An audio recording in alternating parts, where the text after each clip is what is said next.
Hey guys, this is Coma Interviews. We are here with the Acacia Strain. We were born to be unloved. Let the season red with blood. Sorrow will bring prey for no tomorrow. First off, how's this tour been going for you guys all so far? I mean, it's a pretty heavy lineup, so how have fan reactions been towards this specific bill? Tour's good. I couldn't really ask for a better reaction for us, for everybody really. I mean, it's just a good time, you know.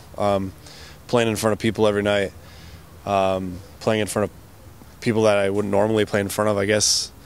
Sometimes, I don't know. It's just, I'm having a good time, you know. You guys have a diverse set list for this specific tour, so what songs have fans been going craziest for you guys' specific set list? Whole set. I mean, I can't really pinpoint one. Like, I asked what people want to hear. We kind of took that into consideration, and I think because we did that, everybody's really excited to hear every single song we have to play. I'm not saying we have any hits at all, but we're playing the songs, most of the songs that people want to hear the most. Coma, which recently came out, and this is your first release with two guitarists. So how did that switch things up for you guys in the writing process, and how does that translate live for you all? Well, we wrote a 7-inch before this with two guitar players, and it was kind of a warm-up. And this record, we spent a lot of time together. Like, both my guitar players are from different parts of the country. Devin's from Ohio, Richie's from Sacramento. So both of them came, lived in my house, practiced in my garage, and just kind of got.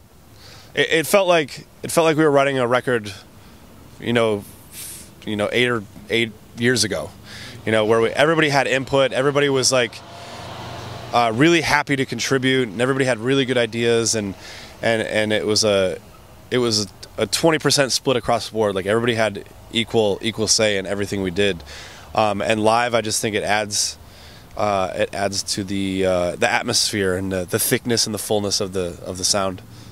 From what I've heard from Acacia fans, this new record takes fans back to the origins, I guess.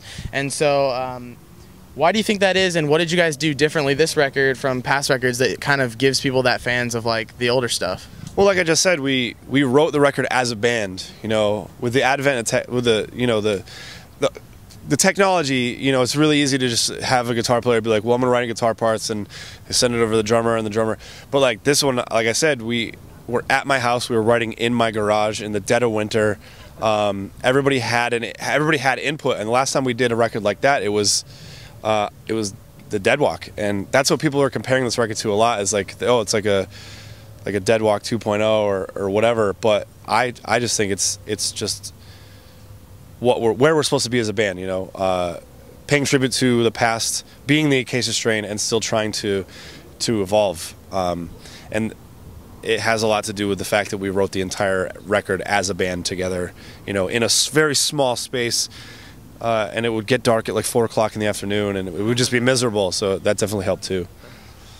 Yeah, and so I want to talk about that. Perfectly leads into my next question. You said that these lyrics on this album are some of the most miserable or depressing, whatever you'd like to call it, lyrics that you guys have ever written. So, and then I know you also talk about the fact that those kind of are an outlet for you as they're therapeutic. So, with more miserable lyrics, do you think that translates to a more therapeutic live stage presence? You know, and you have more fun on stage playing these specific songs off the new record? It's more of. It's not that they were more miserable, it's that they reflected my life more.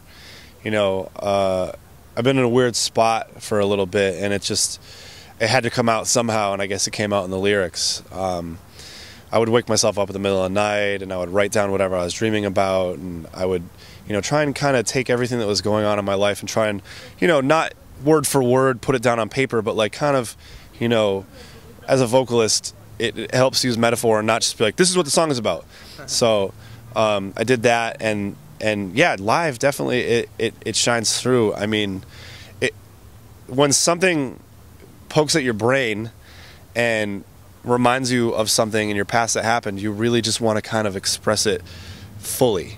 And I've always said that music is very therapeutic for people who have problems, and that's why we exist as a band for these people, and that's why I preach negativity so much, because these people who come to our shows, they're they're angry and they're negative and they're violent and they just have all this anger and they want to get it out and they need an outlet, and here we are, you know.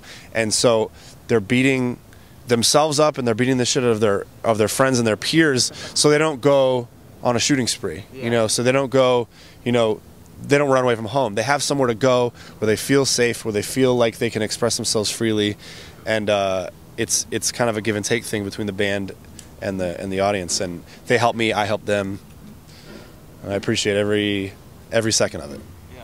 Are there any lyrics on the album that you were like specifically you didn't think would make it onto the album, or like a story that a fan had told you that you didn't think would be so connecting with them, but it was? Anything like that? I mean, I don't know about the lyrics, but I get a lot of people that tell me that I helped them through a certain part of their life, or a certain record we put out helped them through a certain part of their life. And the fact that I can do that for anybody, it means a lot to me, because when I was a kid and when I was, growing up, all I had was music sometimes to get it, because I didn't have a lot of friends, I didn't have a lot of peers who I could talk to, so I had music, and just reading lyrics and basically being like, wow, this song's about me.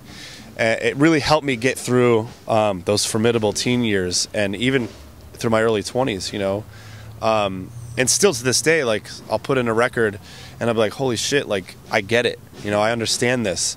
And the fact that fans can connect with something that I have to say, which, I mean, I don't think I'm special, I don't think I'm anything special whatsoever. But the fact that someone in, Milwaukee, Wisconsin, or Santa Ana, California, or, Tallahassee, Florida, can read something that I wrote and go, holy shit, like, I get it. This means a lot to me, and it helps me through XYZ point in my life. Like, that, it hits right here. Like, I don't have much of a heart, but what heart I do have, it really helps. What's like a specific album? Just curious. What's a specific album that you have in your life that does that for you? Oh man, there's so many. I mean, I don't know. It's like, that's like one of those things where it's like, it hits me right in the head. Crowbar, Oddfellows Rest, like that. It hits a lot of the old Converge records. Like when they came out, I was still like a fucking angsty teenager, so I kind of identified with a lot of those. I don't know, like, there's just so many. It's a rough question. Yeah. If I had my iPod in front of me, I'd be able to rattle it off, but, Yeah, I got you. All right, and so lastly, kind of, what is the overall message or theme that you wish your fans would understand from this newest record? If you could just kind of summarize it in a sentence or two. With every record, it's don't mask your anger, don't hide your anger, don't rely solely on positivity, because if you do that, it's just going to well up inside you and you're going to go crazy. Being angry is okay sometimes, as long as you have a proper outlet. And with this record, it's mostly like, don't let your dreams get away from you. If you have a dream, chase it. If you have a person in your life that means a lot to him, hold on to them, because you never know. It's a scary thing, knowing that right here, all this squishy, gross shit, it's gonna go away sometime. So take what you have right now, run with it. Don't stop caring what other people think. Even in the comment section, it's gonna pop up under this video. Just live your life how you want to live it, and don't really, just do what you want to do, I guess. Yeah. I mean, that was going to be the end of the interview, but I remember something popped up in my head that you were recently in like a car crash that you were talking about. Yes. And that you thought you were going to die. So did that have an effect on the lyrics, you think, for this album specifically? Yeah, it was 2 years ago, and I hadn't really finished the lyrics of the last record. Maybe, I don't even know. Oh, the last record was done, so there's definitely car crash themes on this record. If you listen to it, if you read through it, it's definitely, they're definitely there. And I'm still terrified. Our van's right here, and it's, even looking at it, I'm just like, oh, I have to get back in that thing. It's just a tin can rolling down the highway, so you never really know. And that really, it kind of changed my perspective on life. I really held on to the people that I care about, and I don't think I'm ever going to look at them the same way again. And I'm opening myself up more, I guess, to other people. You know, like I have more friends now than I used to, and it's just because, like, I don't know, you never know. It's like Scrooge, you know. It's Christmas time, so it's like Scrooge. Like, dude goes to his own funeral and nobody comes. Like, it kind of fucks you a little bit. So, I'm Scrooge. Merry Christmas. All right. Well, thank you so much for the interview. I appreciate it. And that's Kime Interviews. Take it easy, guys.